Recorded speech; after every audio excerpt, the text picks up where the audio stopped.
நித்திய வெளிச்சம் டிவியின் எக்கால சத்தம் நிகழ்ச்சிக்கு உங்களை வரவேற்கிறோம். இன்று நாம் பார்க்க போவது அர்மகதோன் கவுண்டவுன், இஸ்ரேலும் இறுதி நாட்களும், பாகம் 20. அடைக்கப்பட்ட பொன்வாசலும் உயிர் பெறும் மிருகத்தின் சொரூபமும். வணக்கம் அன்பர்களே.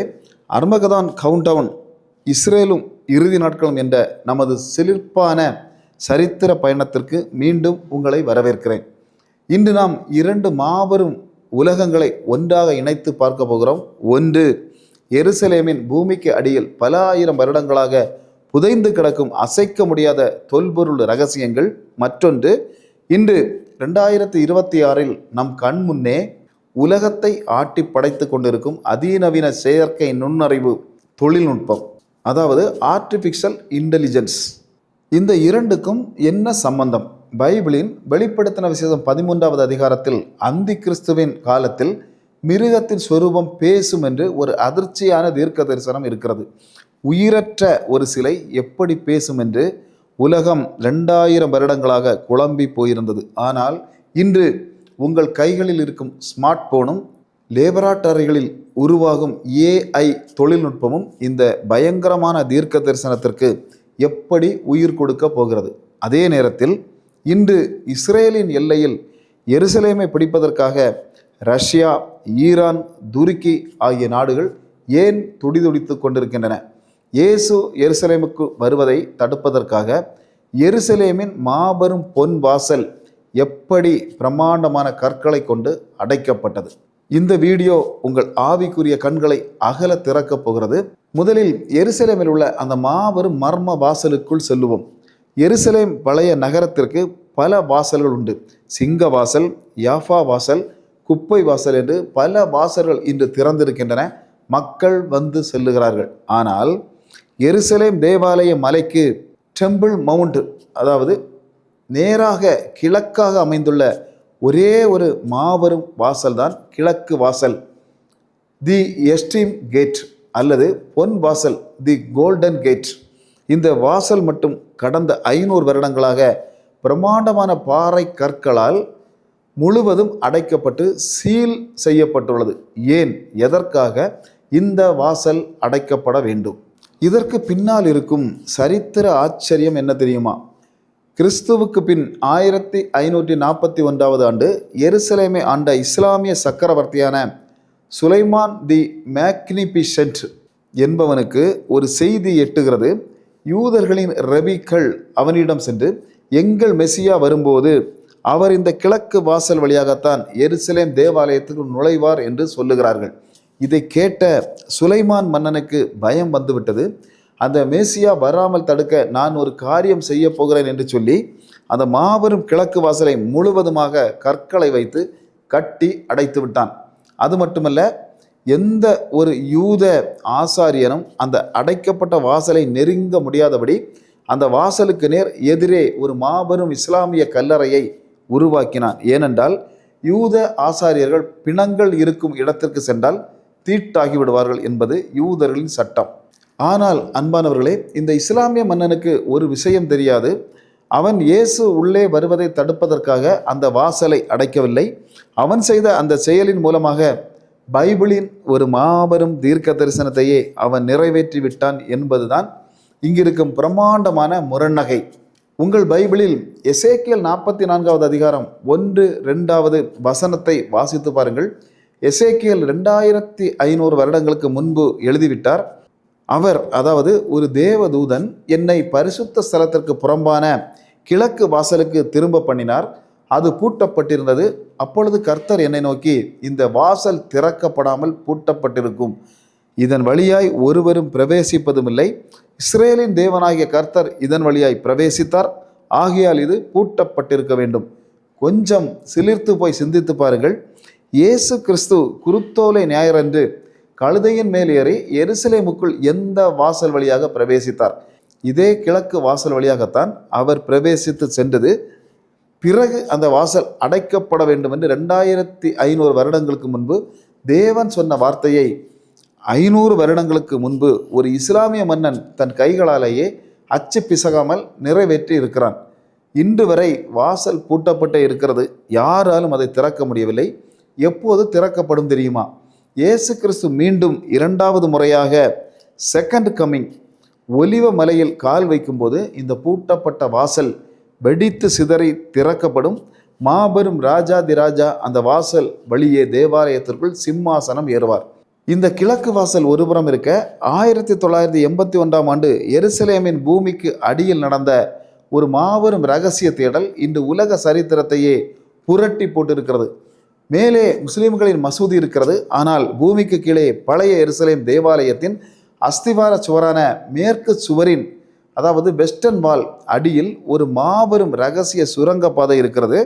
இஸ்ரவேலின் தலைமை ரபியாக இருந்த ரபி யெகூதா ஹெட்ஸ் என்பவர் அந்த சுரங்கத்தில் இருந்து பல வருடங்களாக இரகசியமான அகழ்வாராய்ச்சிகளை செய்து கொண்டிருந்தார்.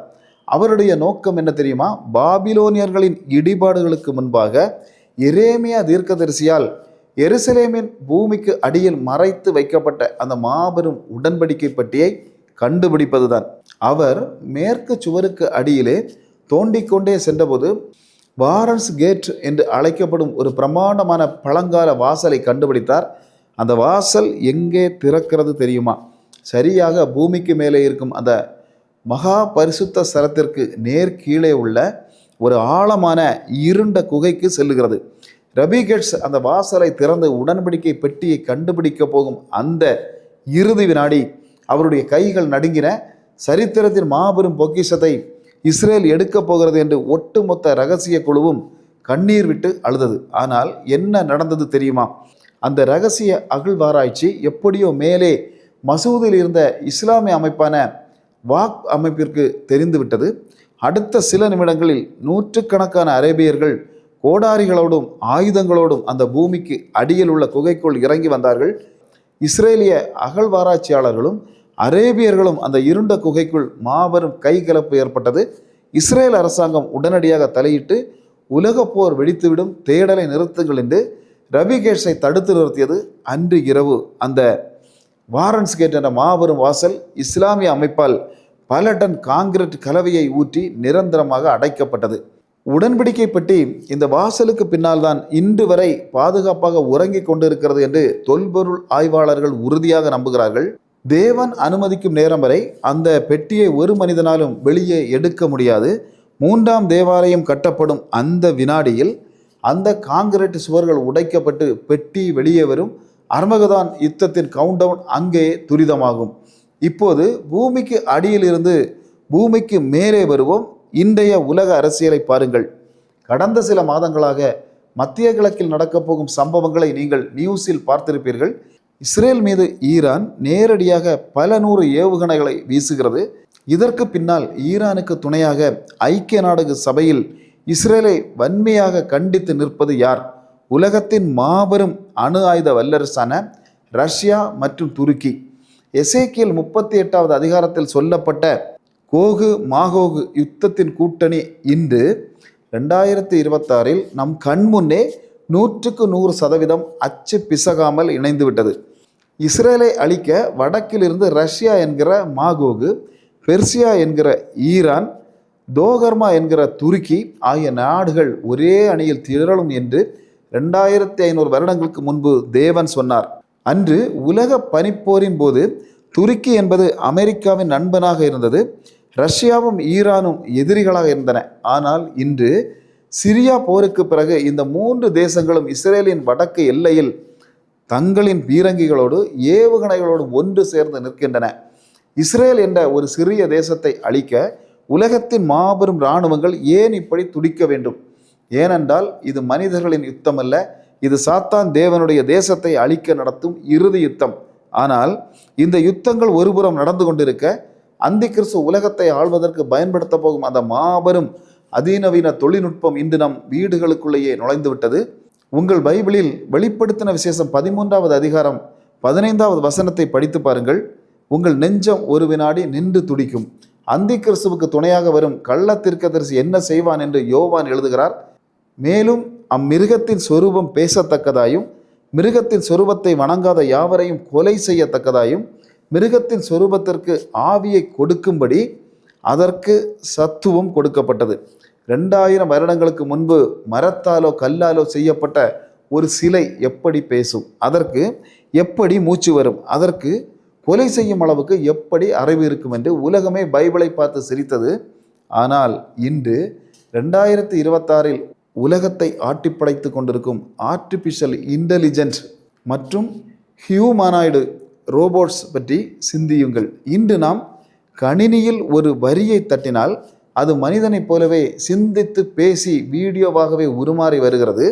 ஒரு உயிரற்ற பிளாஸ்டிக் மற்றும் சிலிக்கான் இயந்திரத்திற்கு மனிதனை மிஞ்சும் அறிவும் குரலும் சிந்திக்கும் திறனும் இன்று கொடுக்கப்பட்டுள்ளது. யோவான் சொன்னது வெறும் கற்பனை சிலை அல்ல, அது அந்தி கிறிஸ்து உலக மக்களின் முன்னால் நிறுத்த போகும் ஒரு மாபெரும் AI அதிநவீன இயந்திரம். அந்த இயந்திரம் உலகத்தில் உள்ள அத்தனை CCTV கேமராக்கள், ஸ்மார்ட் போன்கள், சமூக வலைத்தளங்கள், டிஜிட்டல் பேங்க் அக்கவுண்டுகள் அத்தனையோடும் இணைக்கப்பட்டிருக்கும். உலகத்தின் எந்த மூலையில் நீங்கள் அந்த மிருகத்தை வணங்க மறுத்தாலும் அந்த AI சொரூபத்திற்கு உடனடியாக தெரிந்துவிடும். அது உங்களை கண்டுபிடித்து உங்கள் வங்கி கணக்கை முடக்கி உங்களை கொலை செய்ய கட்டளையிடும். உயிரற்ற ஒரு இரும்புக்கு மூச்சு கொடுக்கப்பட்டுள்ளது என்று 2000 வருடங்களுக்கு முன்பே தேவன் இந்த AI தொழில்நுட்பத்தை துல்லியமாக பார்த்து எழுதிவிட்டார். இன்று லேபராட்டரியில் உருவாகும் இந்த AI தொழில்நுட்பம் ஏதோ மனித வாழ்வை எளிதாக்க வருகிறது என்று நினைக்காதீர்கள். இது அந்தி கிறிஸ்துவின் வருகைக்காக மாபெரும் சிஸ்டம். கொஞ்சம் நிதானித்து சிந்தித்து பாருங்கள். ஒரு பக்கம் இஸ்ரேலில் அடைக்கப்பட்ட கிழக்கு வாசல் இயேசுவின் வருகைக்காக காத்து கொண்டிருக்கிறது. பூமிக்கு அடியில் உடன்படிக்கை பற்றி தேவாலயம் கட்டப்படுவதற்காக காத்து கொண்டிருக்கிறது. மறுபக்கம் உலக அரசியலில் ரஷ்யா, ஈரான், துருக்கி இணைந்து விட்டன. அந்தி கிறிஸ்துவின் கையில் ஆயுதமாக மாறப்போகும் AI தொழில்நுட்பமும் 666 என்ற பணமில்லாத பரிவர்த்தனையும் சிஸ்டமும் முழுமையாக தயாராகிவிட்டன. மேடை முழுமையாக அரங்கேறிவிட்டது. கதாபாத்திரங்கள் அனைவரும் தங்கள் இடத்தில் நிற்கிறார்கள். திரை விலகப் போகிறது. இந்த உலகத்தின் அழிவை நோக்கி மனிதன் கண்மூடித்தனமாக ஓடிக்கொண்டிருக்கிறார். ஆனால் தேவன் இதையெல்லாம் நமக்கு முன்பே அறிவித்து என் வருகைக்காக விழித்திருங்கள் என்று கெஞ்சிக் கொண்டிருக்கிறார். நாளை நடப்பதை நாம் அறியோம். ஒருவேளை இன்று இரவு உங்களை அழைக்கும் அந்த எக்கால சத்தம் வானத்தில் முழங்கினால் உங்கள் ஸ்மார்ட் போன்கள் விட்டுவிட்டு உங்கள் பாவங்களை விட்டுவிட்டு இயேசுவோடு பரலோகத்தில் பறக்க நீங்கள் தயாரா? இந்த மெகா எபிசோடு உங்கள் ஆவிக்குரிய கண்களை திறந்திருக்கும் என்று உறுதியாக நம்புகிறேன். இது வெறும் வீடியோ அல்ல, உலகத்தின் கடைசி எச்சரிக்கை. இதை உங்கள் குடும்பத்தாருக்கும் சபையாருக்கும் தெரியப்படுத்துங்கள். இதை பற்றிய உங்கள் சிந்தனைகளை கமெண்டில் ஆழமாக பதிவு செய்யுங்கள். இதைப்போல பைபிளின் ஆழமான ரகசியங்களை அறிந்து கொள்ள ஜீசஸ் காலிங் டிவி மற்றும் இவாஞ்சலிஸ்ட் ஜெயக்குமார் சேனல்களை சப்ஸ்கிரைப் செய்யுங்கள். எங்களோடு இணைந்திருங்கள். கர்த்தராகிய இயேசுவின் கிருபை உங்களோடு இருப்பதாக. மாரநாதா, இயேசுவே வாரும். நான் மரித்தேன், ஆனாலும் சதா காலங்களிலும் உயிரோடு இருக்கிறேன் என்று சொன்ன இயேசு சீக்கிரம் வருகிறார். ஆமேன், ஆமேன்.